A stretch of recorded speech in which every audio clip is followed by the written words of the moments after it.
Choose wisely. Here's the 30-second reset. There are two options in life with us. Okay? We can choose door number one and acknowledge that God is God and we are not, and therefore we are going to follow His way, His wisdom for our life, because He built this life. He knows what you need. And we're going to move into freedom with Him. Or there's door number two. And you can choose that your way is the only way, and you will get whatever that brings. And Proverbs puts those two doors in front of us. And he calls one wisdom, and he calls the other folly or foolishness. The way of God and the way of the fool.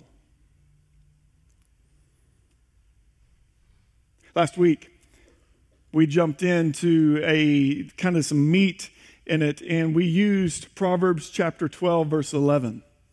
That says this: those who work their land will have abundant food.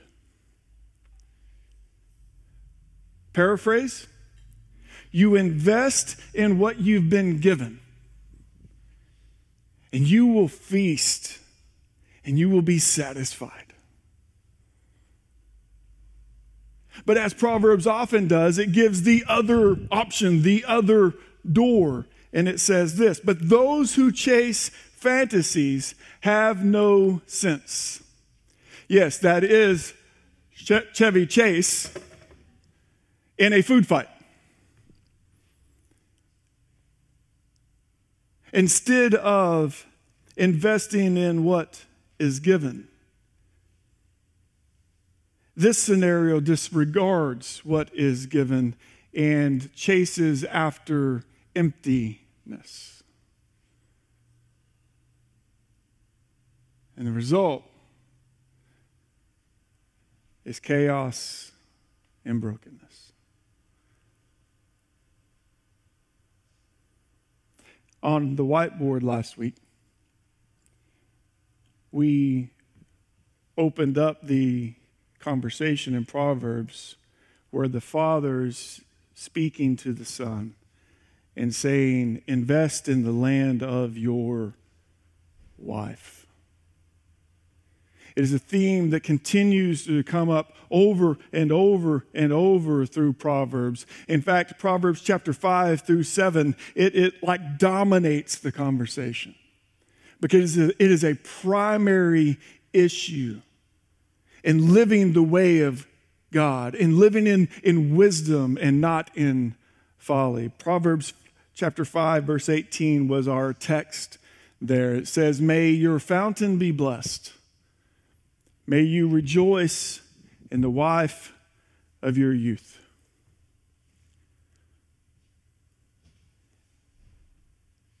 Work the land.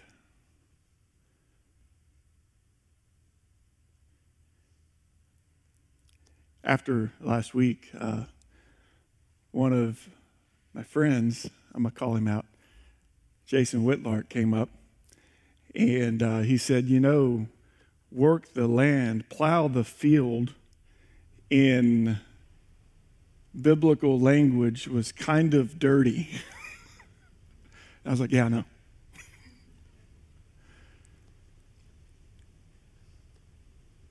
Work the land of your wife. Let's talk about this. This issue is, quite honestly, the most transforming conversation that we have in the church. Because when our marriages work well, Jesus is seen more clearly than nearly anywhere else because we look absolutely different than the world. In order to jump into this conversation, may you delight May your fountain be blessed, and may you rejoice in the wife of your youth. May you work the land there. I need 3 brave volunteers. And here's the deal. I need 3 couples that are willing to get on the stage, and I promise you, I will not ask you about your sex life. Okay? But I need help and an illustration to describe exactly what this is for us. I know, but please come. Because if you don't, I'm going to just call you out. All right? 3 couples, please come up. Oh, I will call people. Come on. Nobody. All right, shepherds, you're in. Get up here. Let's go. Terry does not have a spouse, so we got 2. Get up there. I need the men sitting in the chairs. And then one more brave couple. Who's it going to be? Willinger say. Here we go. Here we go.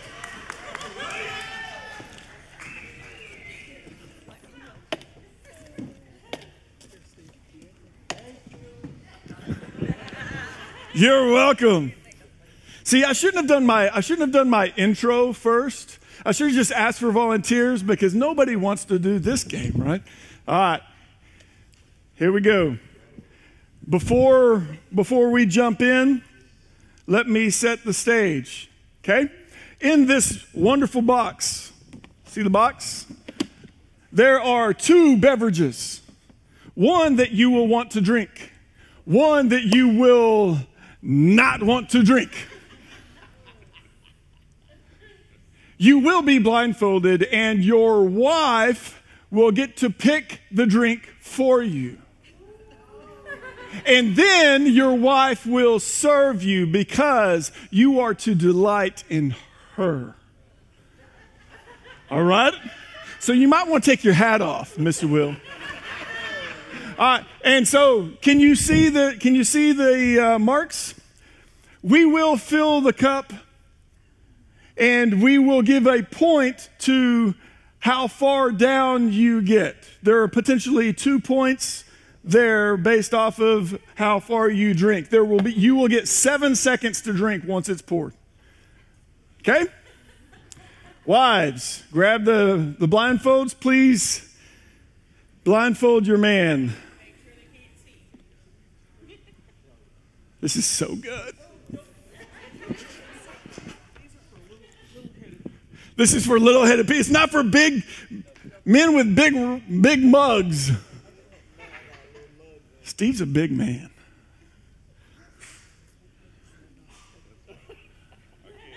Can you see? Because if you can see, we're going to have problems. All right, ladies. Ladies, thank you for your help. Please turn around. Turn around.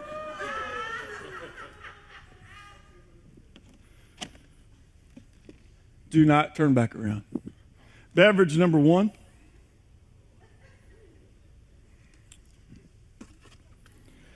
Beverage number 2.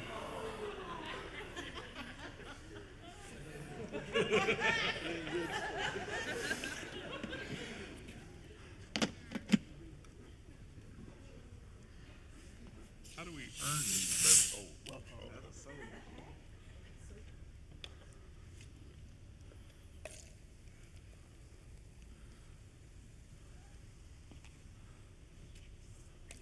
Let's see. Smell.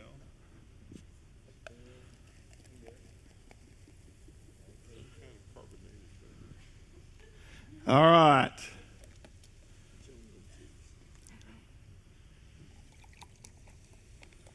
That didn't sound so good.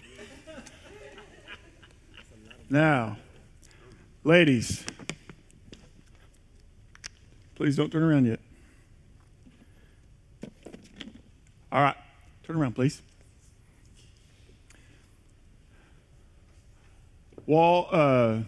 Gail and Louise. Rock, paper, scissors, real quick. Ready? Here we go. Rock, paper, scissors, shoot. Oh, I cheated.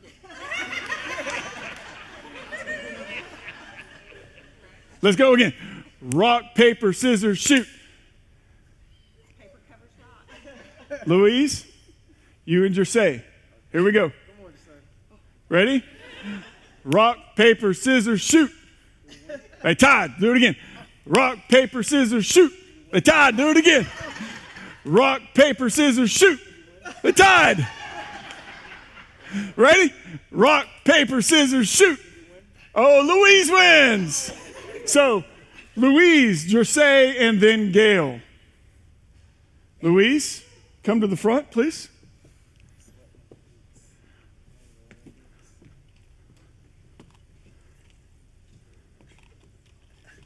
You pick the cup that you want to serve your husband. Put it in front of him. And I'll go to the back. Jersey, come to the front, please. Pick the cup that you want to serve your husband. Put it in front of him. And Gail, you're left with that. Good luck. No, put it in front of your husband. There we go. Okay. Steve Bird, this is your last chance. Do you want to drink the cup that your wife has given you? Or would you like to trade it with another man? I will drink the cup. You will drink the cup. Will, would you like to drink the cup that your wife gave you or trade it with another man? I trust. I will drink the cup. Walt, would you like to drink the cup your wife gave you or trade it with another man? I'll stay with what I've got. Okay.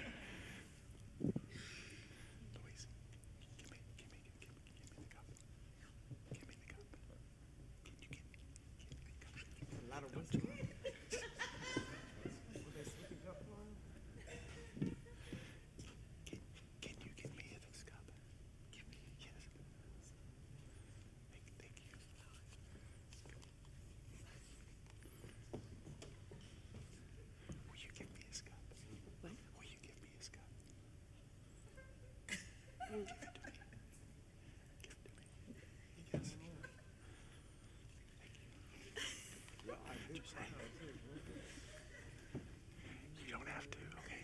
Just stay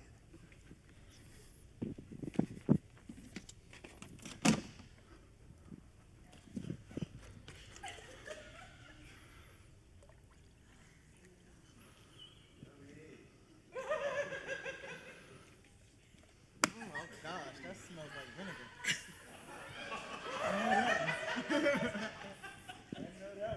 All right, fellas, we're ready.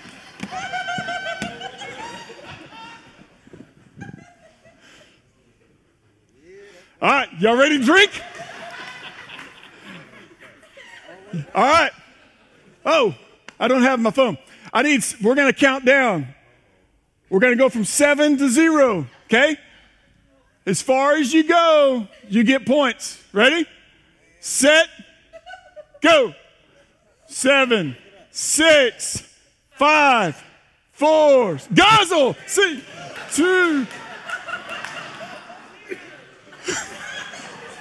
Stop! Stop! Stop!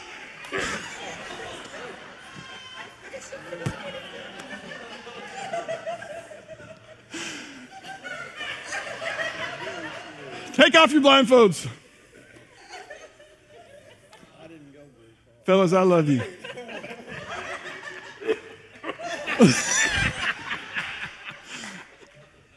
So,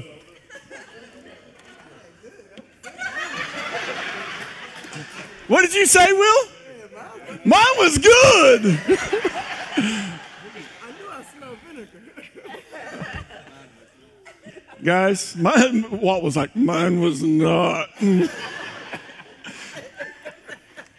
Guys, are you okay? I do love you, Steve. I thought you said you were going to serve with Louise service. I changed my mind.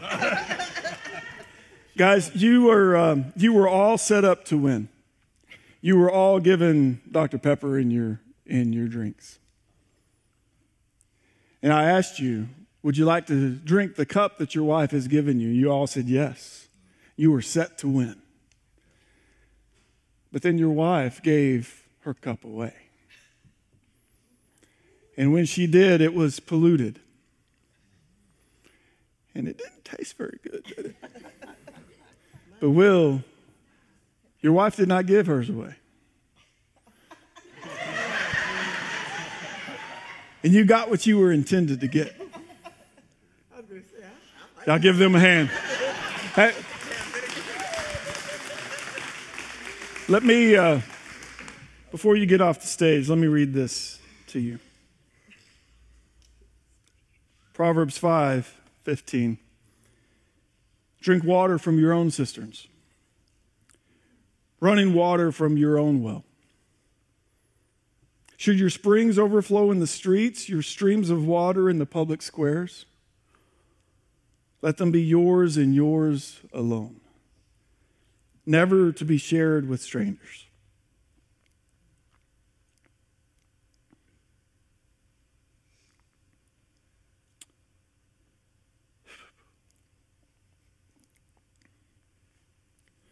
So we're not talking about Dr. Pepper, are we?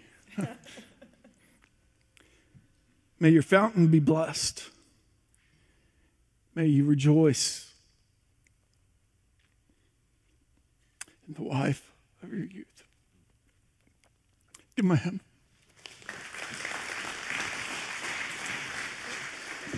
Y'all can go. I don't want that.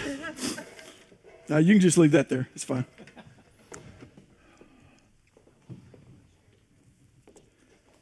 The rest of that text says this: a loving doe, a graceful deer. May her breast satisfy you always. May you ever be intoxicated with her love. My son, why be intoxicated with another man's wife? Why embrace the bosom of a wayward woman? For your ways are in full view of the Lord, and he examines all your paths. The evil deeds of the wicked ensnare them. The cords of their sins hold them fast. For lack of discipline, they will die, led astray by their own great folly. Let's pray. God, help us to hear. Help us to hear in the next few minutes what it is that you have for us and the longing to feast and to have our full. It's in Christ we pray. Amen.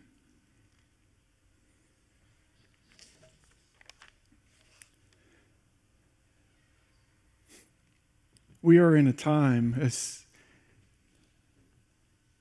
the last, 30 years, unlike any other time in history. This has always been a problem for men and women. But because of what's happened with our culture, we have moved into a time that has challenged this unlike any other time in history. And it is threatening the very fabric of our marriages, of the church, of God, and of life for all. Take a look at this video. I'm Travis. I'm Emily. We have a 5-year-old son named Gideon. We live in Kansas City, Missouri. We love downtown Kansas City. I mean, we're down here every week, a lot of times multiple times a week. It's just the place to be.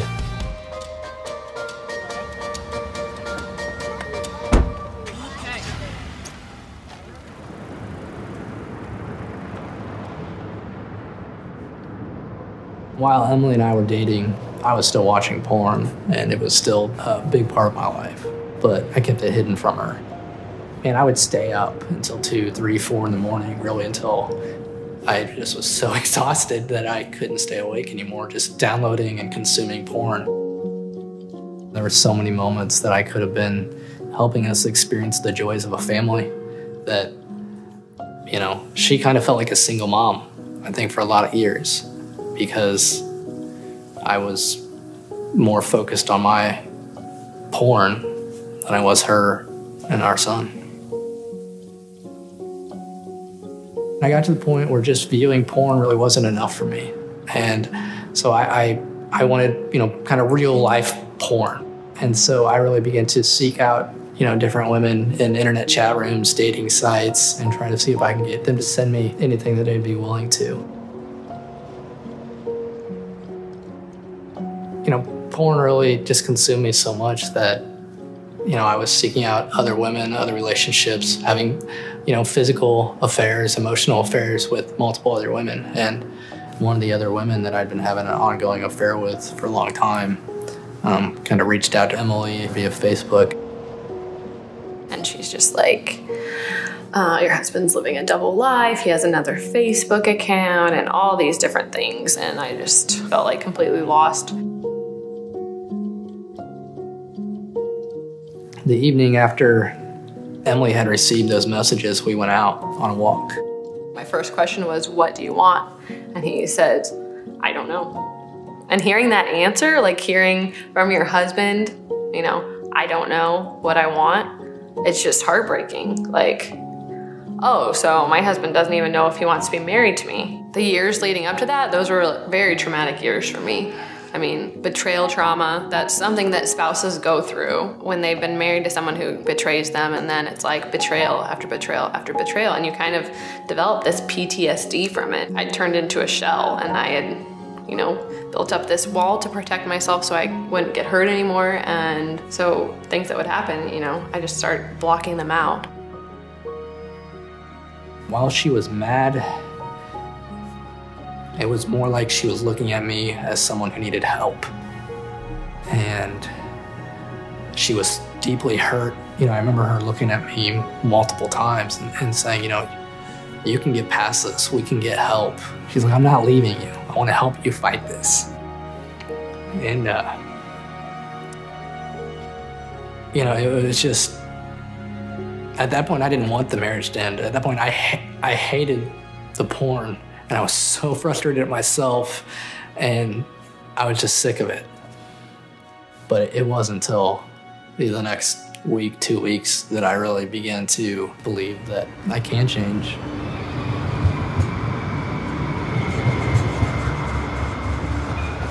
So when I was viewing all that porn, I couldn't see true beauty when it was in front of me. So here I have this absolutely incredibly beautiful wife, and yet, you know, I wouldn't notice her, and I was numb to it all. And about 6 to 8 months without watching porn, I began to notice the true beauty of her inside and out. I mean, her decision to stick with me and to believe in me when I was at my worst ultimately changed my life.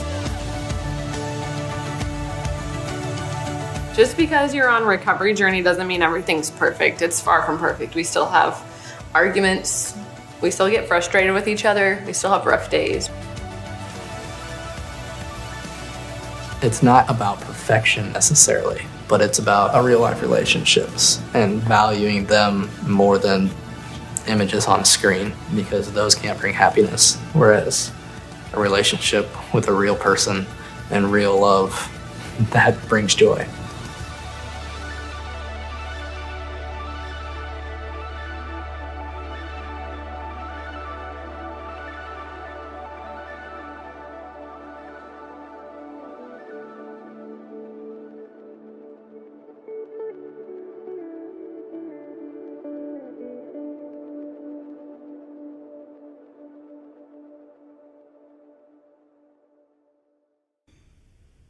Now then, my son, listen to me and do not turn aside from what I say. Keep to a path far from her.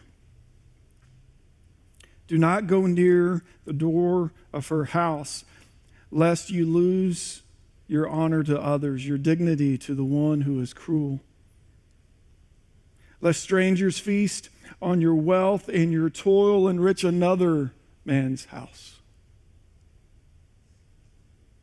At the end of your life, you will groan, and your flesh and body, when they are spent, you will say, how I hated discipline, how my heart spurned correction. I would not obey my teachers or turn my ear to their instruction. I was soon in trouble in the assembly of God's people. It's Proverbs chapter 5, starting in verse 7. The front end of that chapter describes the adulterous woman.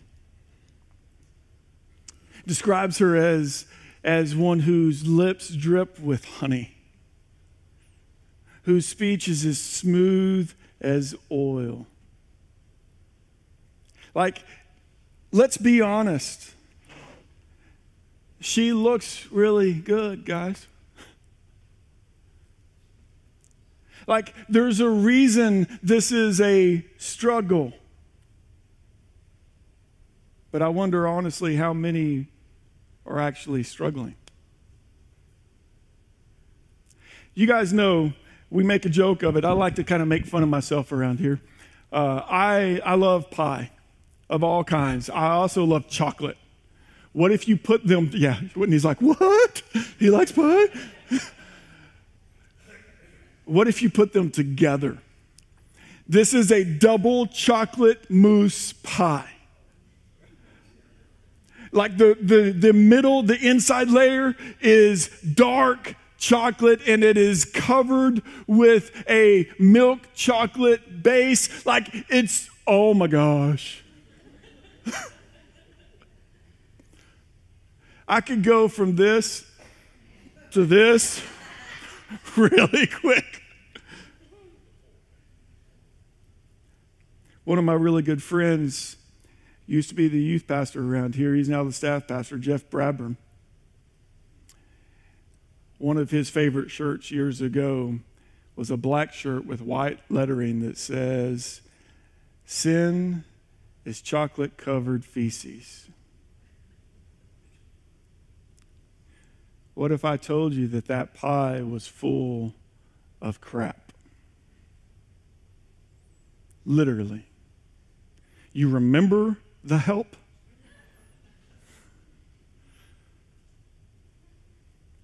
That's what this is. It looks really good and it promises all of your greatest dreams. And it will rot your soul. There's a organization that is, I nearly grabbed that one. I'm so glad I didn't. There's an organization called Fight the New Drug. It is not a religious organization. It is not based off of faith. This is the world that is waking up to the wisdom of God. And I love it. I love when the world is so sick of eating chocolate-covered feces that they're like, enough's enough. We got to stand up and we got to say something. This is killing people. And they started, these college kids years ago started this movement called Fight the New Drug because they dug in and found the scientific research of what happens with pornography. And they define it by its effect on your head, your heart, and the world. And here's what science has to say about this. There is a direct one-for-one correlation for your head. The more that you watch porn, the more likely you are to be depressed, struggle with anxiety, have increased stress, and social problems. It's not a if, it is not a percentage, it is a 1-for-1.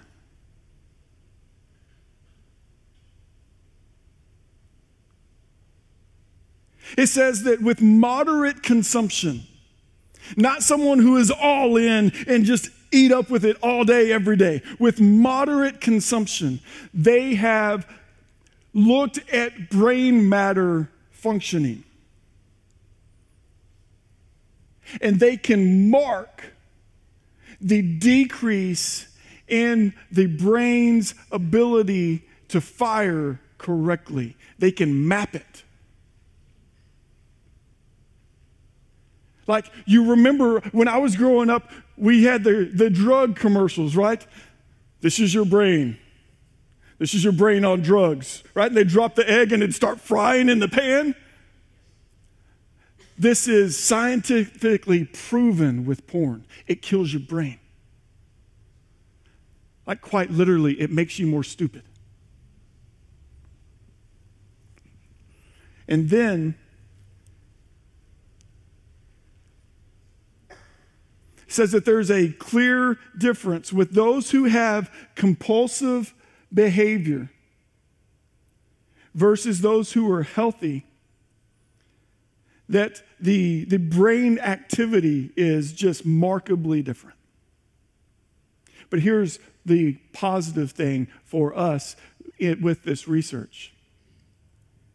They've also proven that God is an amazing God of restoration.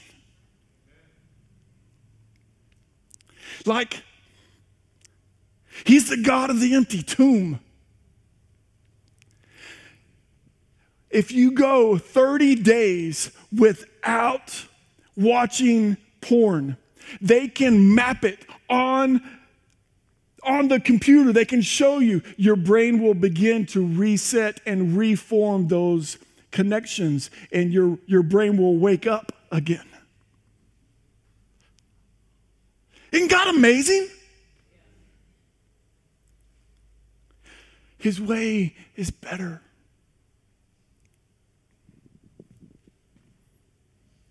For your heart, it is 1-for-1. What you are exposed to is what you want.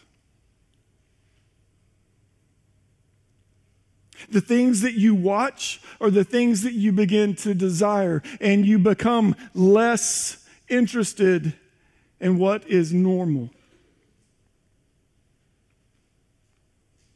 Talk about chocolate-covered feces. The more, again, direct correlation. The more that you watch porn, the less you are likely to be satisfied with your partner's appearance, with their sexual performance, and the more you are likely to want sex without any kind of emotional engagement. Because women have become an object to consume, just like that chocolate pie, rather than a human being to bond with.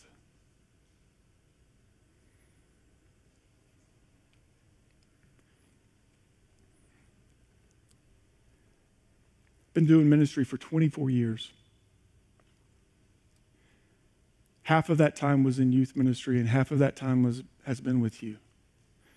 And I can't tell you how many couples I've counseled. I have no idea. And I can't tell you how many couples that I have helped move out of brokenness with affairs. I have no idea, but it's a lot.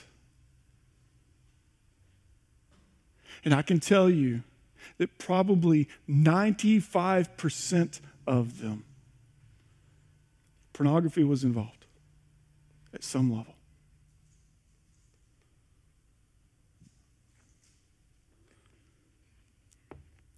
There's an organization called the Conquer Series.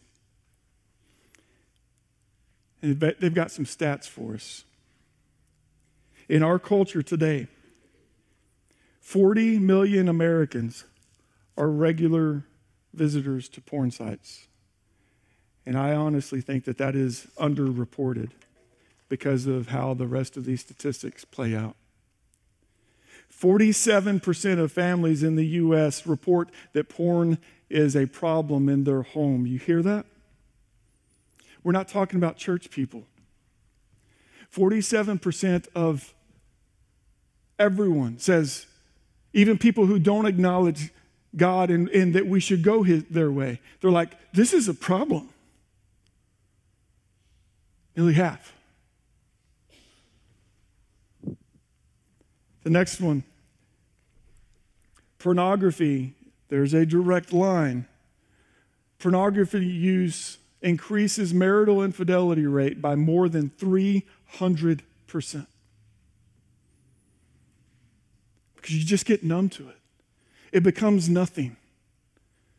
And it also becomes something that you have to go outside your marriage to be satisfied, and ultimately it turns into a person.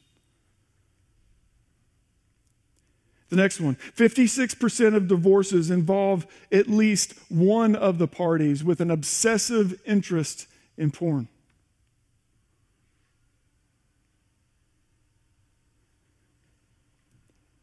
Just flip a coin.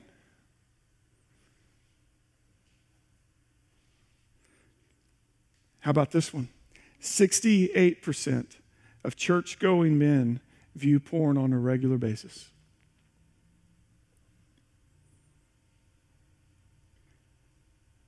That's 7 out of 10 of us that are sitting in here.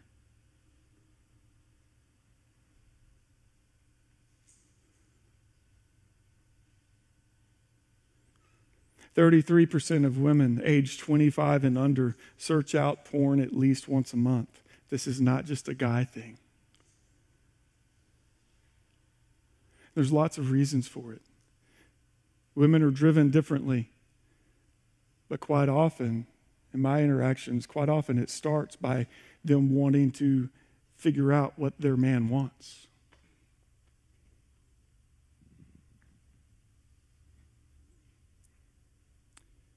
Please hear this one. 57% of pastors say that porn addiction is the most damaging issue in the church today. And 69% say that porn adversely impacted their church. You hear that? 60% of all pastors say it's the number one problem.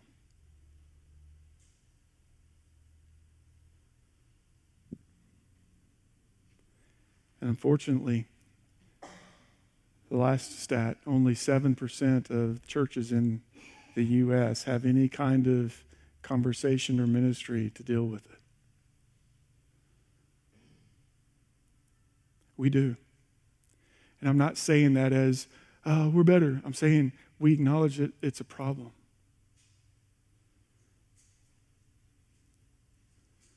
And I want to come from a place of transparency with you.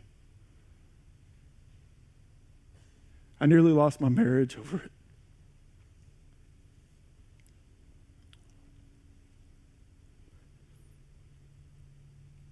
I learned at a very young age, in high school, I learned to medicate myself from my grief after my brother died with sex.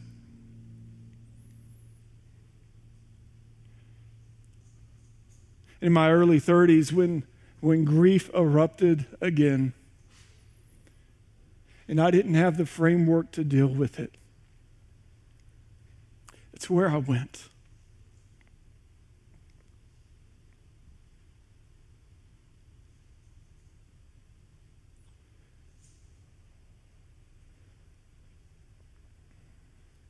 And I found a group of men. One of my best friends in the world was brave enough to go down in front of a church of 850 people and stand up and say, I follow Jesus, but I struggle with porn. If anyone is like me, come join me on Tuesday nights. And let's fight this thing together.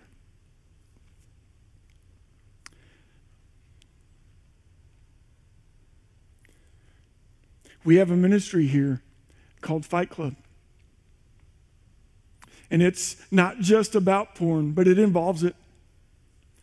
It's a ministry that deals with real spiritual battles, but also deals with sexual purity. It's a ministry where we'll look each other in the eye and say, there's a better way. And wise counsel will come.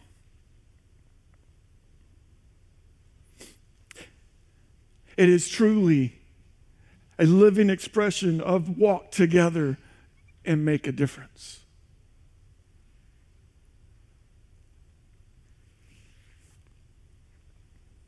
So that you won't get to the end of your life when your time is spent and grown and say, oh, how I hated discipline. And regret everything that you've done. As a pastor, I dream of a day where our family functions different. I dream of a day where we are known by intimate marriages. But we're known in this community by people whose marriages just shine. I dream of a day where we have off the side conversations of just, dude, my sex life is awesome. Like, I would just rather have that conversation.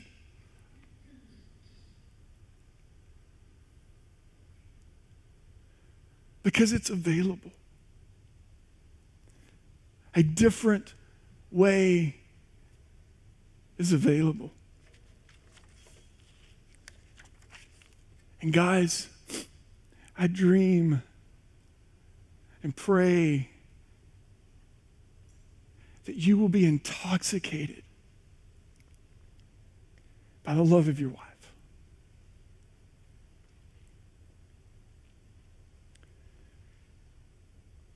You remember watching Steve try to drink that drink? You don't want it.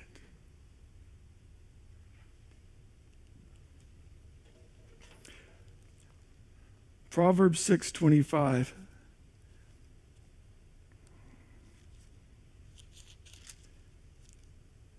Do not lust in your heart after her beauty, or let her captivate you with her eyes. Man, I want to invite you today to do a relentless inventory about lust in your life. Make a decision today to root out anything that makes you long for and seek sexual desire and fulfillment with anything outside of your wife, and kill it and go talk to someone about it. You can talk to me, you can talk to anybody on staff, you can go to Fight Club, just talk to somebody about it. Let them know. And ladies, the last part of it is, do not be captivated by her eyes. Ladies, let's make a decision today to no longer long for the turning the head of another man, ever. Don't seek fulfillment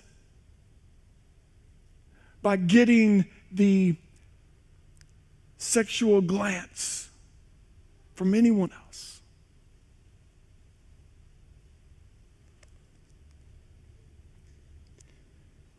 For a prostitute can be had for a loaf of bread, but another man's wife preys on your very life. All our culture has made this readily available. And we have got to become relentless about turning it off. Be careful which movies you download together. Be careful the social media feeds that you get. Be careful the emails and conversations that come. Like, guard your heart. It is the wellspring of life.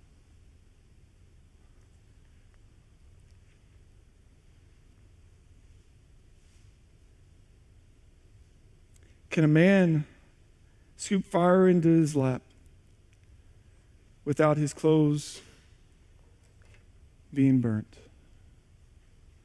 The crazy thing about our culture is it is waking up and realizing we have a problem. They are continuing to throw high volumes of sexualized material, but also continuing to turn at anyone who steps out of bounds in any way. And it doesn't match. Let's be the people. Let me define what I mean. The Me Too movement, right, exists because of this stuff. The stings at the parlor shops, the massage parlors exist because of this stuff.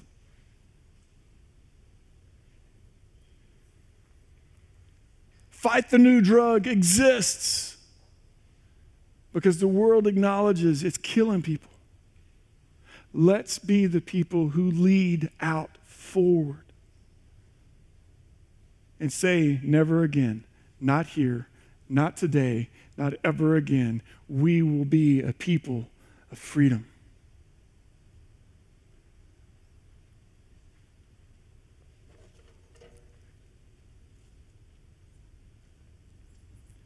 The last picture I'll give you in Proverbs chapter 7, there's this whole chapter is a picture of this young man who wanders into the path of the woman who's waiting and wait for him, and she lures him into her bed.